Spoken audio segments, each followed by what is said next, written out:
is opening. Let's move ahead. Any sign of those polyps, Evangeline? Not that I can see. There was no sign of the polyps, true. But there was no sign of Bowen either. Good lord, what happened here? Looks like they ran into those smoke things. Poor bastards. The shadow on the left belonged to Howard Carmichael III, playboy, athlete, and heir to Carmichael Industries. One black polyp was enough to obliterate him in seconds.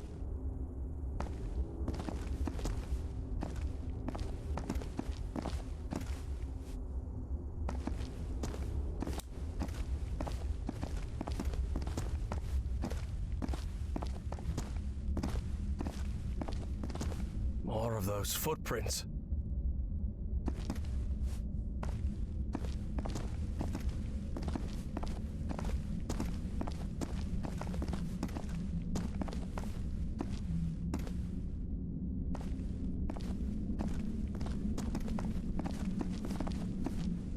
Well, there's one of those cultists dead on the ground. Bowen and Stahl had a last-minute argument over how the mind-swapping machine should be used. It didn't end well, especially for Stahl, whose dream of a 1,000-year Reich died right there with him.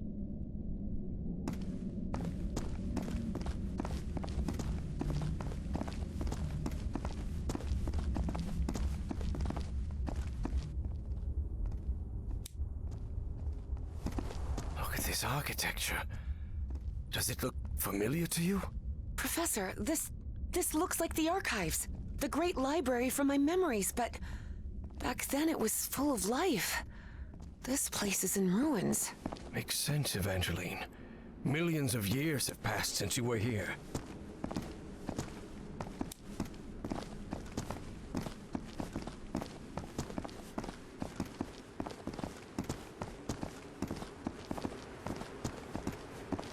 This is breathtaking. If this is the place where I was millions of years ago, the mind-swapping device must be at the top of that basalt tower. What is this thing? Looks like a ray of light.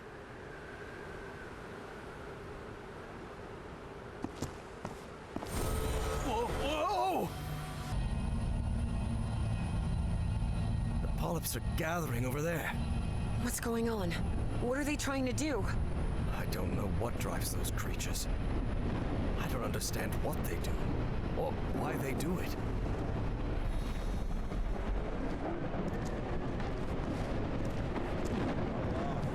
Professor, do you hear some kind of chanting? Yes, and I believe I recognize the one chanting. I don't like this.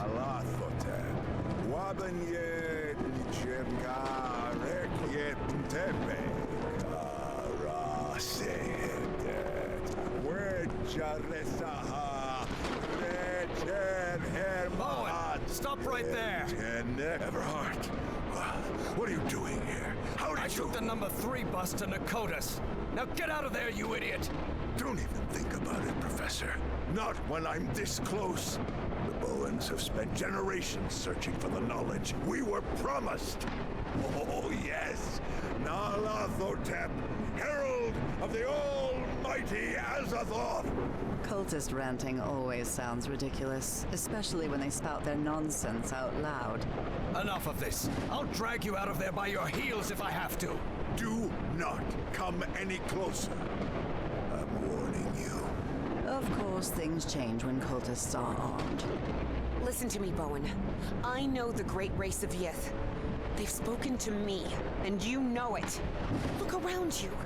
Those black polyps wiped out your entire cult. And you're next. You have nothing to gain, do you hear me? I've convinced him, Evie thought. I actually convinced that stubborn old fool. I can't believe it. You think you're gonna stop me with your empty talk, girl? I've no time for your foolishness. The Black Pharaoh awaits. Ugh, figures, Evie thought. And when Bowen powered up the mind-swapping device, she realized she'd have to do something, and fast. Professor, if he activates the mind-swapping device, we're finished! Harry was out of time. He had to make a decision.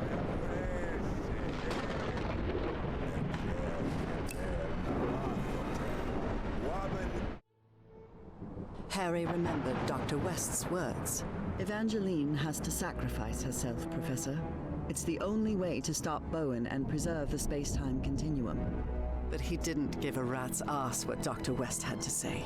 Harry wasn't going to let Frank Drayton's daughter meet the same fate as her father. There had to be another way. Professor?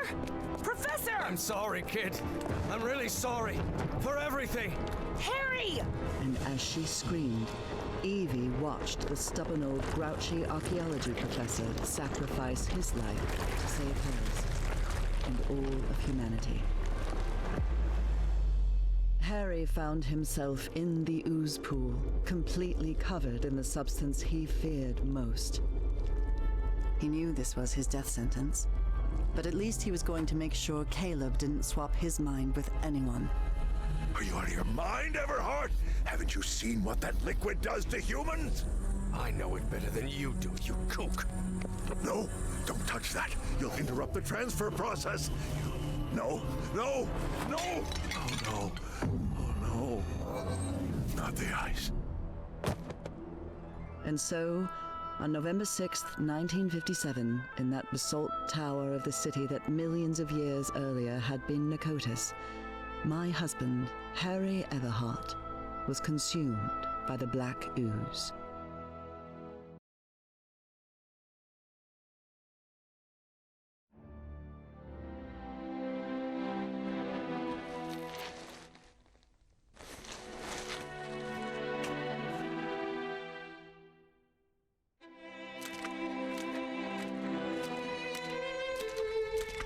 Upon waking in that infinite ocean of blackness, Harry thought that he had died. Well, I hope it was worth something at least, he thought.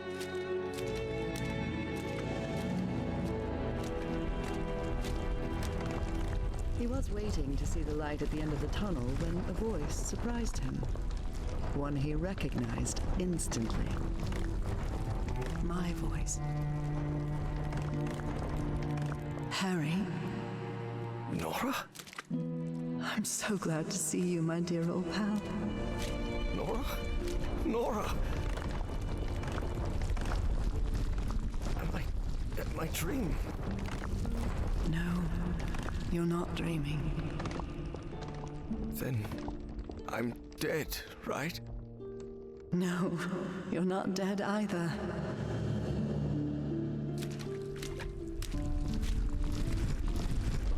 I don't understand, Nora. Everything is so confusing. Easy, Harry. We've got plenty of time.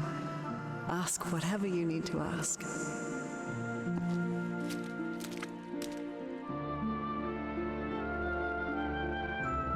Where am I? Where are we? What is this place? This, Harry, is the I-Core, a place beyond time and space. And now you're connected. Connected to whom? To you? To the Elder God. Both of us are. What or who is this Elder God? It's hard to provide a simple answer to such a complicated question, Harry. The Elder God has gone by many names throughout the ages. Amaterasu, Sarens, Kor Yithar, Kailamanu. His judgment is inscrutable, at times even incomprehensible. And in some way, those of us who are part of him are connected, beyond time and space. I don't know, Harry. Maybe the Elder God is simply God. What does the Elder God want? To offer you its gratitude. It's what I've been trying to tell you ever since you and I parted ways. The shadows. That was you? Exactly. But it isn't easy to communicate with someone outside the I-Core. And I'll admit, an oily shadow probably wasn't the sight you were hoping for. And why is the Elder God grateful to me? First, because you reunited him with his lost daughter, Caja. But besides that, you've helped with something far more important. What? The Yithians sustained their energy by channeling the Black Ichor. The Ichor is the essence of the Elder God. That process caused him immense pain and suffering, but you've put an end to it. You've given the great race another way to transfer their consciousness. And now they live beyond time and space, connected to the Elder God. But Nora, I haven't done anything beyond stopping that kook Bowen. But you will. And at the same time, you've already done it. Nora, I don't think I follow. Harry, it takes a while to understand what beyond time and space means. But you will, my love. Believe me. How is it possible that I didn't die? I'm covered in that black ooze. The blood of the Elder God does not harm those who are connected to him. That's why it didn't harm me on the island. That's why you sent me there, remember? To be who I really was? Now he can't and won't hurt you either. Because connected to him is someone who loves you and protects you. And that's me, Harry. Who is, or was, Dr. West? Is it you? No, Harry. I'm just a humble art teacher from Newburyport. Don't worry. Dr. West will be waiting for you when you wake up. That means I can't stay here with you, can I? Harry, you're already here with me, my love. We've been together for all eternity. What? But you need to go back to your time now. There's a life waiting for you, an important task you have to carry out, and people who depend on you. Evie will need your help, and you'll only be able to help her if you live a whole life. Will you promise me that? Yes, I promise. And one more thing. Tell Evie Papa is waiting for her at the Benoit house with the whole family. She'll know what it means. I'll tell her. Well, I guess this is goodbye, old pal. For now. I love you so much, Nora. I'm going to miss you terribly. Don't be sad, Harry. It's only a matter of time. A matter of time and space. And remember, I love you too, Harry. Harry, can you hear me? Oh no. You did it, Professor. You saved us all. Don't come any closer, Evangeline. I'm covered in... Do not worry. She is also connected to the Ichor, Professor Everhart. Harry couldn't believe his eyes. That was Caleb Bowen in that ridiculous Egyptian costume. Somehow he had survived the consciousness transfer. Bowen? No. What is he doing here? No, Professor, it's not what it looks like. It's... My race is deeply grateful to you both. Harry understood at once who was now occupying Caleb Bowen's body. The loop is in the process of closure. That is optimal. But we must continue working. Process of closure? What are you talking about? Do not worry. What comes next will be far easier. We only need to follow the plan you and I laid out the first time you contacted me. Dr. West.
never talked about it, but when the moment comes and I make the mind transfer, don't you think it would be easier If you explain to my 1957 self who you are and what's going to happen in the future?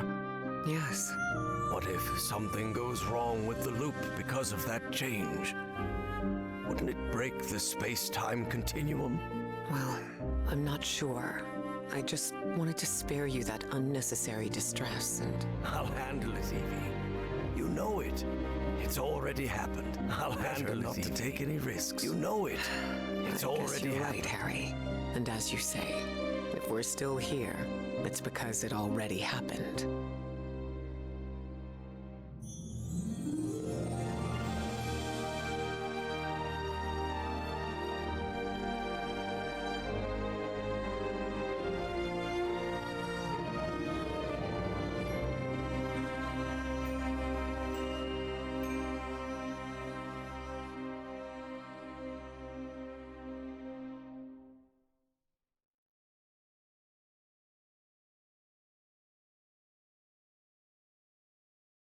Harry Everhart died at 12:30 on May 6, 1983. Days later, Dr. Evangeline West took his ashes to the Atlantic coast. Well, Harry, here we are. I just wanted to thank you for everything you did. You were a grumpy and stubborn old man, and honestly a very difficult person to deal with at times, but I'm no good at this. I promised I'd bring your ashes to the sea, so goodbye, Professor Everhart. Thank you for everything. Before she turned away, Evie thought she saw something move in the depths of the sea. She felt as if she had finally brought together two souls that had been separated for a very long time. But it was probably just her imagination.